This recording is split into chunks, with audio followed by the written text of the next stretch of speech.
Well, this morning, I'm inviting you to go on a journey with me.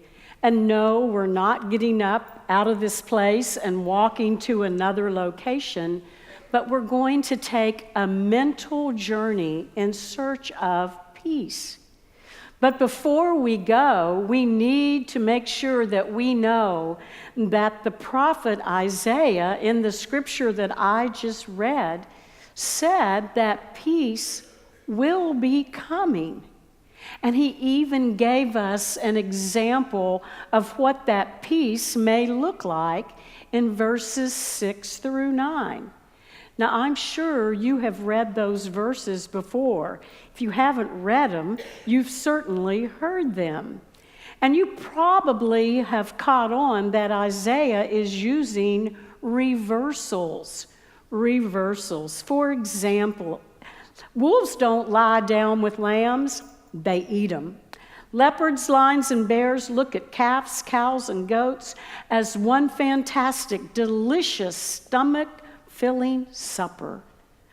My grandchildren are going to play with cobras? I don't think so, but that's what Isaiah is saying.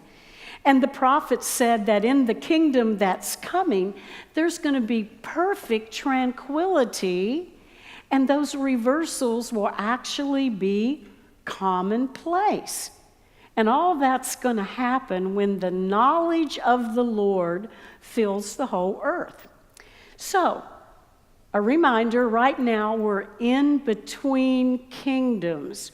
We're not exactly where Isaiah is talking that we're going to be, but we live in the kingdom that Jesus ushered in on the earth.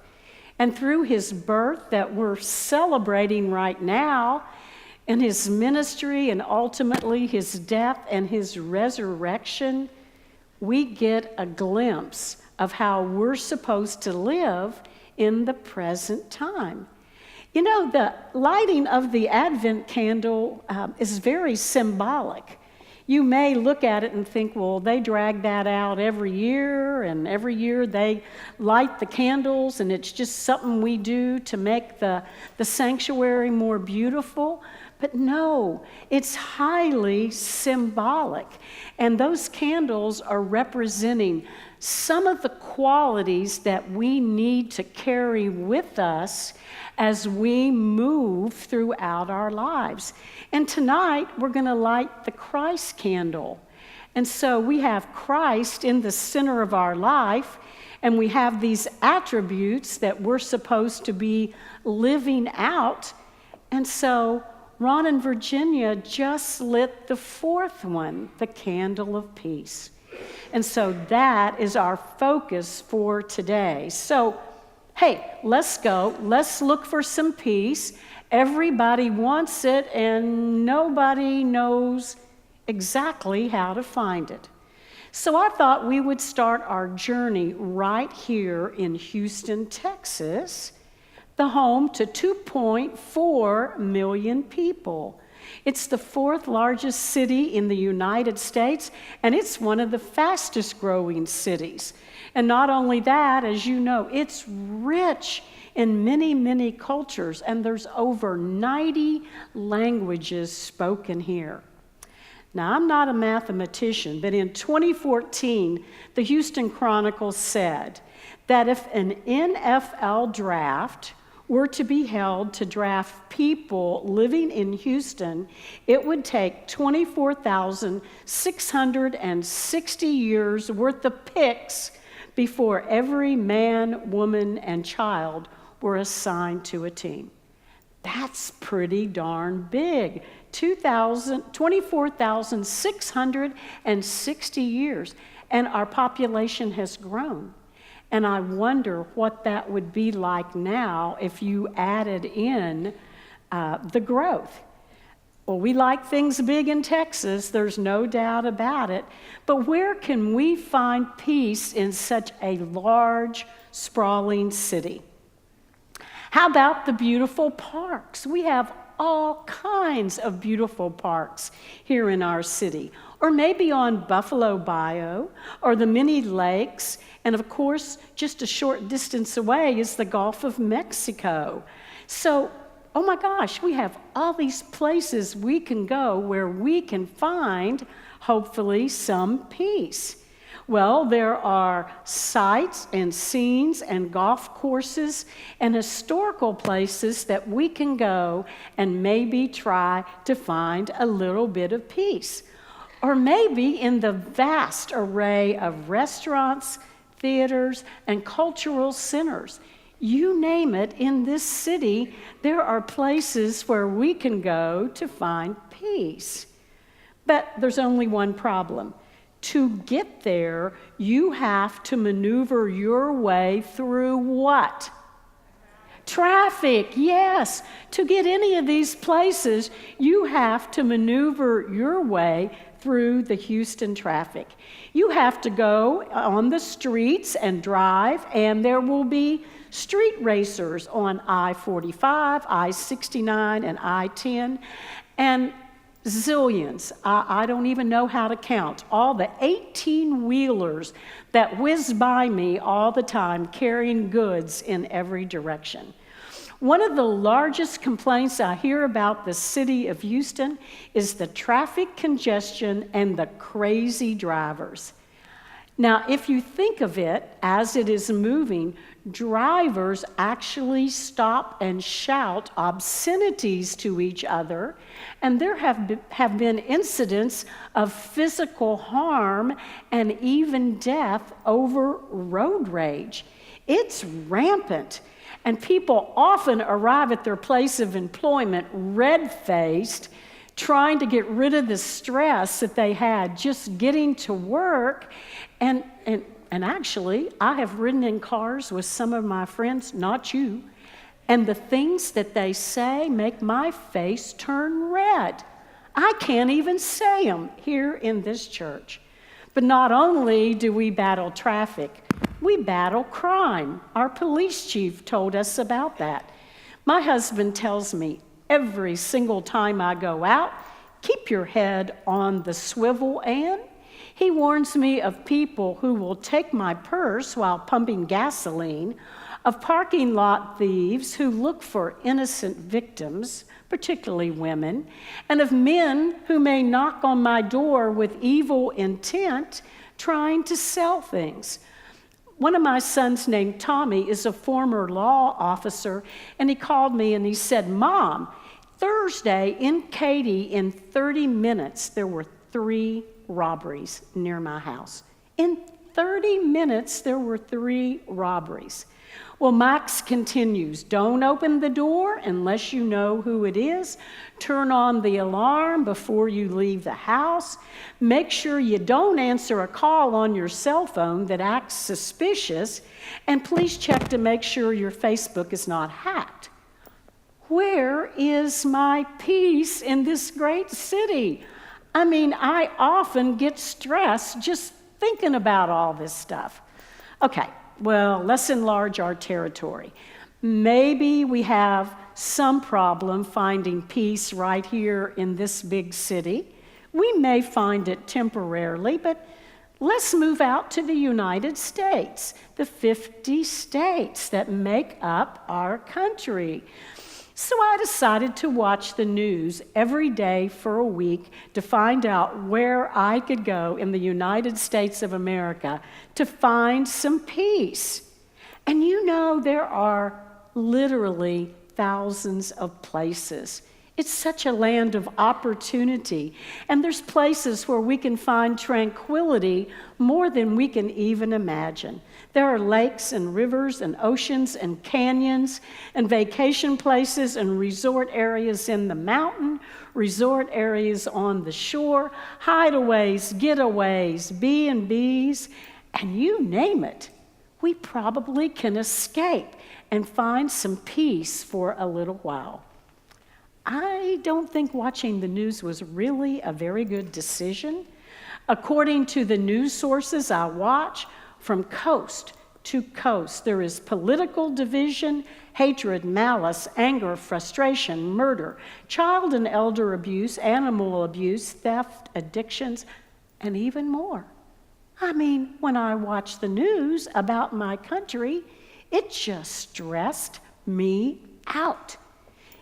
Another son called me, and I don't know what in the world he was thinking, but he goes, you know, Mom, when I retire, and he's young, I want to buy land in West Virginia. I've heard it's cheap. I want to go back there. But he goes, the economy's terrible, and half the population are on opioids. But he thinks he can go back there to the vacation times of his childhood and find peace by living simply. He's trying to find peace, and he's very young.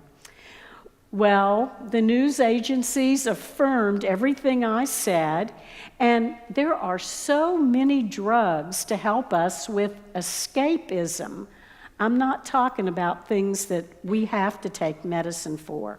But they reported that people in the United States right now are struggling with neuroses and psychoses, and people are having a hard time trying to find any peace within. We have fears from A to Z, agoraphobia to something Z phobia. And there's guilt and regret among the people, and they are just looking for ways to fill the void. I had stopped watching the news. I figured out, there may be some places in my country I could go to find some peace, but maybe I need to enlarge my territory again. So I decided to get out a map of the world and look at the world. Maybe I could find some peace in some of the places I've traveled. I mean, you know, I was there like a week or so, and Greece, it felt wonderful and peaceful. So first of all, I looked at Haiti. You're probably going to think I'm crazy, but parts of the island are beautiful. But the government is totally corrupt. The people starve. The leaders of the country get rich. They get fat in their body and fat in their pockets. Nah, forget the island. Then I looked at the continent of Africa, and I thought, whoa, do I love Egypt? So let me think if I could go live in Egypt. Well, ever since the airliner was shot down in the Sinai Desert, people are super cautious about going to Africa and to Egypt. And cruise barges are piled up 3 deep on the Nile, just waiting for people to come. They also have internal conflict over there. One time we went out, we were totally under guard with Uzis taking us to a site. Well, I looked at South America. Surely in South America there's something. I looked at Bogota, Colombia, where I went with the youth group. But you know what they do over there? They kidnap people. They kidnap your children. People march down the streets with drums like a parade, and they're holding their children's picture by a poster, and they're begging the government to try to help find their children. It is so sad. I looked throughout Europe. They have a lot of problems like we do, and they have very low economies. We looked at Greece, and the economy there and the unemployment is terrible. So I figured out maybe we could go to Switzerland, go up on top one of the mountains over Lake Lucerne, and we would have peace. The only problem is the cost of living over there is off the chart, and we would only make it a week or so before we would have to figure out where we're going to go to get the money to live there. Oh, my goodness. What do? Well, I think you come right back where we started today, at First Methodist Houston with the prophet Isaiah. You know, he gave us a clue in the scripture. He mentioned that a shoot is going to come up from Jesse. He also said that the Spirit of the Lord was going to rest on this person, and that he would be full of wisdom and understanding and power, and that he would take care of the needy and all these problems. And with the rod of his mouth and with the breath of his lips, he would slay all of the wicked. Isaiah even went as far as saying this person is going to be called the Prince of Peace. Well, you know what? The shoot that did come up from Jesse was Jesus. And in him, that's where we are going to find perfect peace. When we have that peace, we can maneuver the Houston traffic. And we can exist in our country and in the world because the Prince of Peace is with us, guiding us, helping us make those decisions that will give us peace.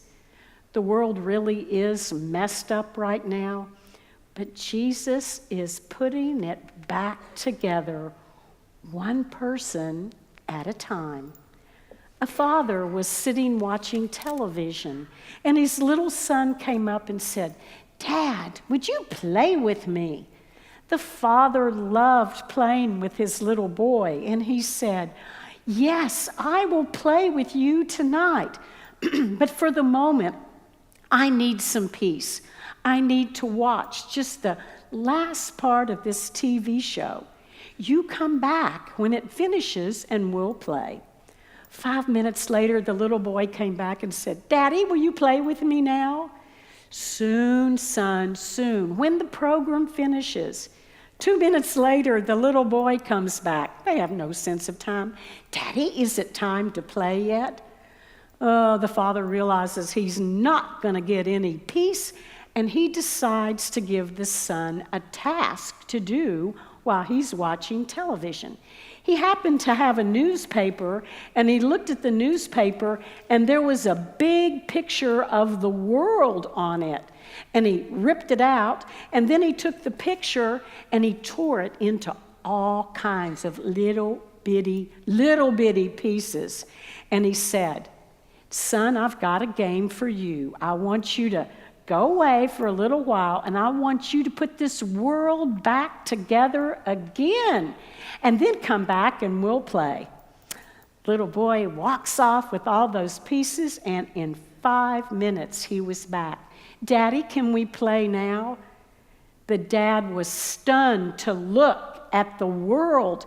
It had been put back together perfectly with Scotch tape, and he thought, "I've got a child prodigy on my hands. What am I going to do?" He said, "How did you do that? It would have taken me 20 minutes. The little boy said, "Oh, Daddy, that was easy. On the back of the world was a picture of a person, and I put the person back together, and that's when the world came together. I put the person back together, and that's when the world came back together." Jesus, the Prince of Peace, wants to put all of us back together, and he's working in one heart at a time, filling all of the voids that are in there so that we can go out and share the peace we have with others. When we do that, a little bit of heaven comes on earth. But you're probably saying, how can I get that perfect peace? How can I get it to where I can go every single day and have that peace and face anything? Well, there are two ways. There is the way of the world, and then there's God's way. A man got an email, and it came from what would be a seemingly pretty wise person, and it said, "The way to achieve inner peace is to finish all of the things you have ever started." Well, that makes sense. Finish all the things. I want to show that one to my husband.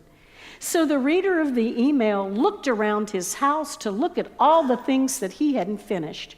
He reported that before he left that morning to go to work, he finished off a bottle of red wine, a bottle of white wine, the rest of his Prozac, some Valium, some cheesecake, and a box of chocolates. He said, "You have no idea how good I feel." Well, that's one of the ways to attain peace, isn't it? However, do you think the man's peace lasted? The next day was not a good day. The ways to find peace in the world are numerous, but they're not lasting. So, listen to this. The biblical concept of peace is broad. The word for peace is, do you know what the word for peace actually is from the Old Testament? Shalom. And it refers to the relationship between God and people and nations and men. It means to be complete, to be sound, to be renewed by a peace offering. In other words, whenever they wanted to have peace in their hearts and they asked the Lord for it, they renewed it every single year. God alone is the source of peace. And in Judges 6, Gideon builds an altar to the Lord, and he called it Yahweh Shalom. The Lord is peace. So, it also says that all of this would be mediated through a Messiah, Old and New Testament. So our peace really does come from Jesus. In other words, while we're on earth, we can have peace. It's obtainable. You don't need stimulants and pills and travel and money or anything else. You can have it now. I think all of us have searched for peace one time or another. I know that I have. But you have to remember, it is a gift from God. And it exists within a soul. And it exists in the soul that is right with God, with the person that has a relationship with God. It is not for the wicked. It is not for the wicked. So the way to get it is to ask for it.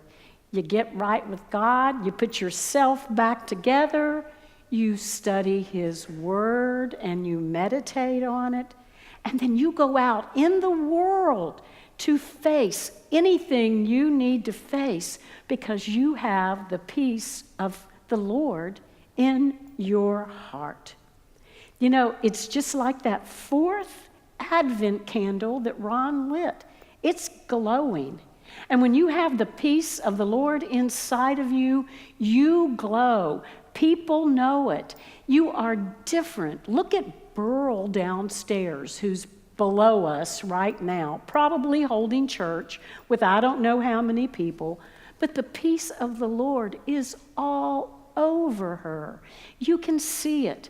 You can feel it.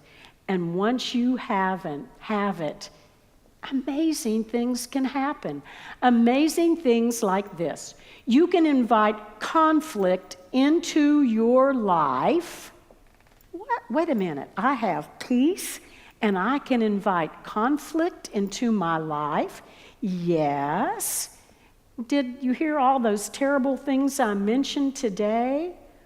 Well, you can invite conflict into your life and you can fight the evil that Satan has and he's working in the world. You can invite it in because you have absolute peace and you're willing to fight.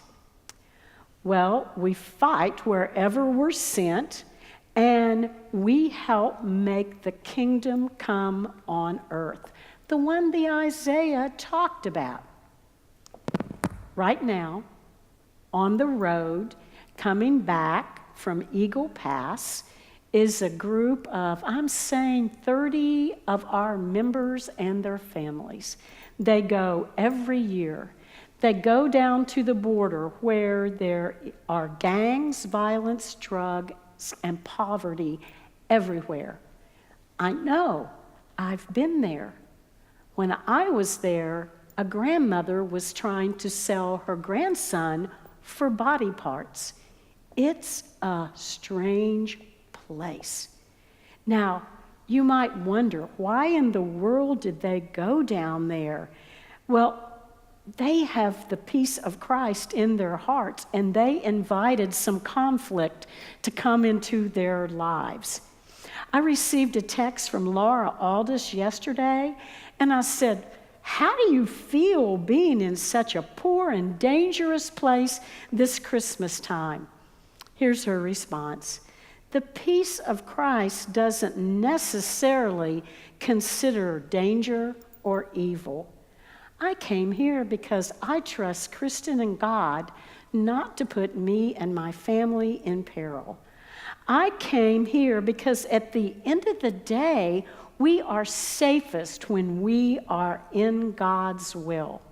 And we must show joy, love, hope, and peace and compassion to other people. We have seen Christ delivering food to people who take coals from a fire outside, put it in a Dutch oven, and that becomes their heat for their home for the winter.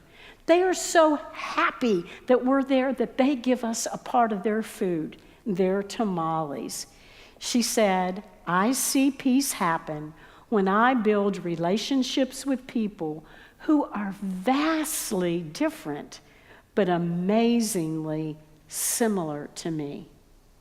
You can invite conflict in when the news is not good about health or when the things of the world are raging. You can be at peace.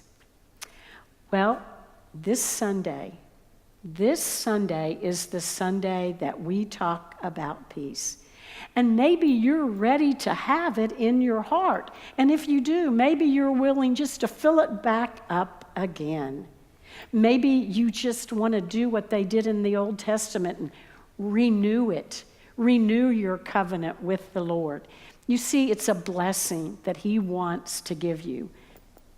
And all you need to do is just ask Him. You don't have to travel anywhere to get the peace because it's right here. Jesus is right here in this very room, just waiting for you to ask. It's my prayer that you ask today for the shalom to come into your heart so you can face anything that the world brings you. Would you pray with me, please?